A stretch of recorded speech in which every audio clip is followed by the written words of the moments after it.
రైతులందరికీ నమస్కారం అండి. మన రైతు మిత్రులను మనం కోల్పోతున్నాం. ఇవన్నీ కూడా కనుమరుగైపోయే ప్రమాదం వాటిల్లింది. ఎవరెవరు ఈ రైతు మిత్రులు అంటే గనక తూనీగలు, తేనెటీగలు, వానపాములు, సీతాకొక చిలుకలు కూడా రైతుకి ఏవైతే మేలు చేసే పురుగులన్నీ కూడా అవి అంతరించిపోతా ఉన్నాయి. ఎందుకు అంతరించిపోతున్నాయంటే, హలో వ్యవసాయకులారా, నమస్తే, welcome back to our video.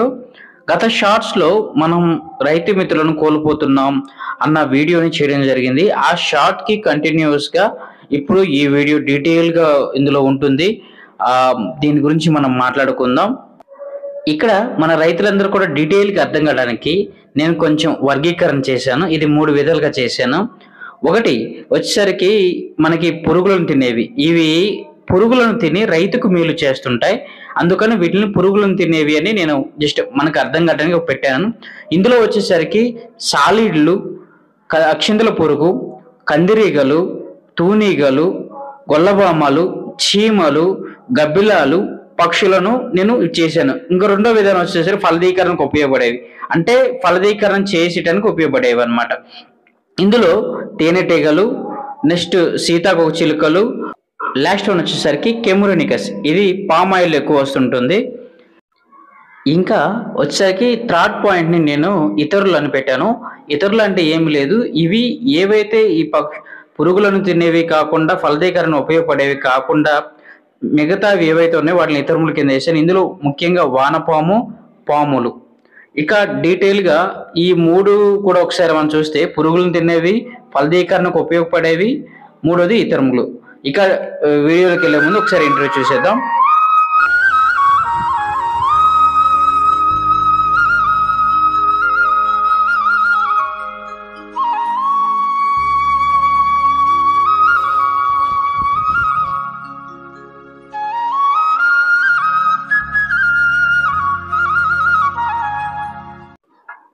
Welcome back.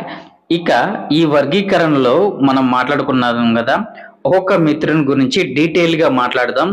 ఇందులో మన మొదటి మిత్రుడిని చూద్దాం. మొదటి మిత్రుడు సాలెపురుగు. ఈ సాలెపురుగు ఏమవుతుందంటే మన పొలంలో గూడులు కట్టి ఏవైతే మన పంటకు హాని చేసే పురుగులు ముఖ్యంగా ఈ గూడుల్లో బందీ అవటం వల్ల ఆ గూడు యొక్క జిగటగా వెతుక్కోపోవడం వల్ల ముఖ్యంగా వాటిని తింటుంటాయి. ఇంకా పంటకు హాని చేసే ఈ తెల్లదోమని, లేదా పండు ఈగల్ని, ఇంకా వీటన్నిటిని కూడా ఈ చాలి పురుగులు తినడం జరుగుతుంది. ఇక వాటన్నిటిని కూడా గూడులో బంధించి అది నిదానంగా అవి తింటూ ఉండడం ద్వారా రైతుకు ఎంతో మేలు జరుగుతూ ఉంటుంది. ఇక రెండో మిత్రుని గురించి మనం మాట్లాడుకుంటే అక్షింతల పురుగు. ఈ అక్షింతల పురుగు సాధారణంగా పెంకు దశలో ఉన్నప్పుడు రైతుకి చాలా లాభం ఉంటుంది. ఇది ఏమైతే ఈ రెక్కల పురుగు ఏం చేస్తుందంటే మనం ముఖ్యంగా ఈ పేనుబంకని ఇట్లాంటి గుడ్లు, ఈ పురుగులు పెట్టిన గుడ్లను ఇవి తిని రైతుకి ఎంతగానో మేలు చేస్తూ ఉంటుంది. ముఖ్యంగా ఇవి పేనుబంకని అధికంగా తింటుంటాయి, అందువల్లనే ఇంకా వాటి గుడ్లను కూడా ఇవి ఎక్కువ తింటడం ద్వారా రైతుకి ఎంతగానో మేలు జరుగుతూ ఉంటుంది. ఇక మూడోది వచ్చేసరికి మన మిత్రుడు కందిరీగ. ఈ కందిరీగ వీటిలో చాలా ఉన్నాయి, అయితే ఇప్పుడు మీకు ఫోటోలో చూపిస్తుంది వచ్చేసరికి ట్రైకోగామా కందిరీగ. ఇది ఏం చేస్తుందంటే ముఖ్యంగా ఇది గుడ్లను, ఏదైతే పంటకు హాని చేసే గుడ్లను ఆ గుడ్డుల్లో దీని గుడ్లను పెట్టింది అనమాట.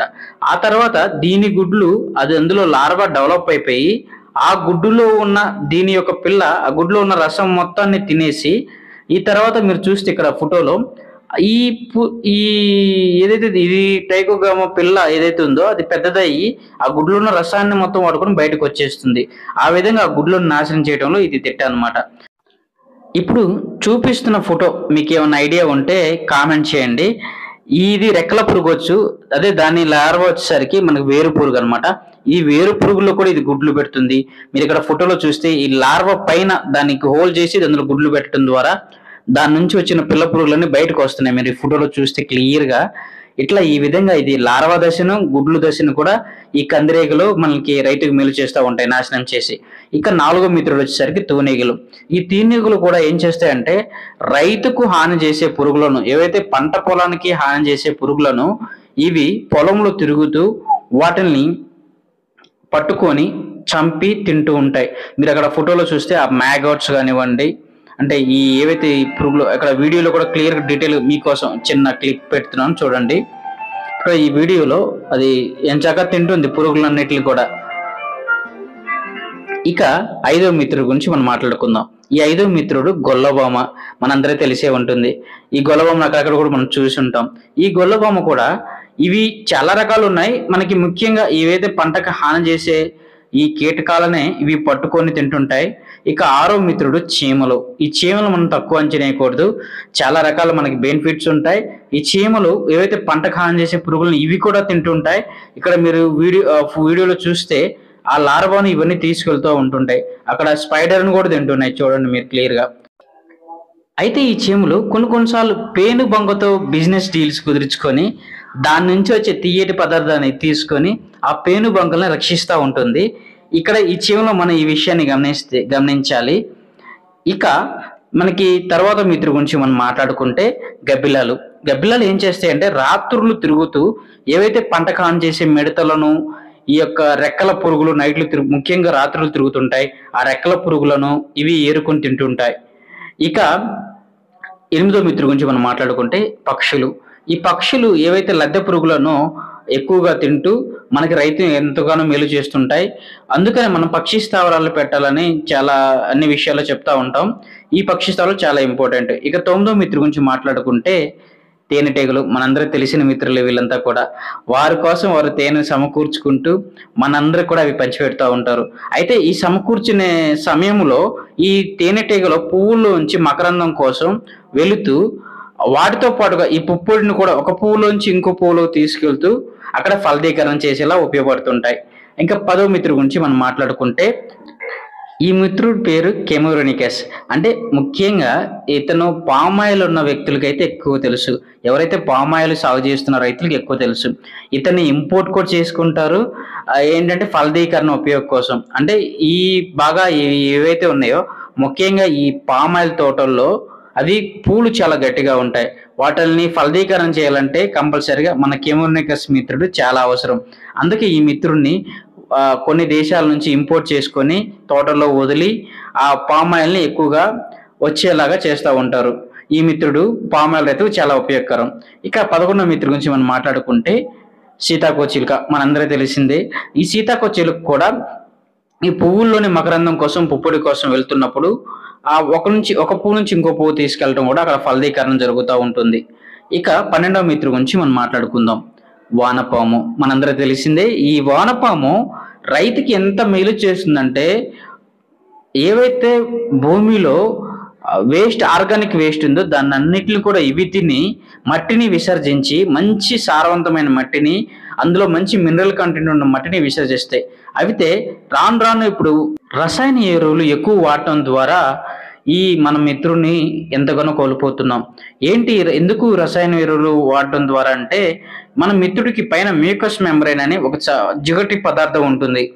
మన ముఖ్యంగా ఈ యూరియా ఇట్లాంటి కెమికల్స్ వేసినప్పుడు మీరు వీడియోలో చూస్తే మన మిత్రుడికి ఆ కెమికల్ మొత్తం ఆ జిగట పదార్థాన్ని ఒకసారి పీల్ చేయడం ద్వారా మన మిత్రుడు ఒకసారిగా బాడీలో ఉన్న తేమంతా ఆవిరైపోతుంది, అదంతా ఎండిపోతుంది. అందుకనే మన మిత్రుడు ఈజీగా చనిపోతాడు.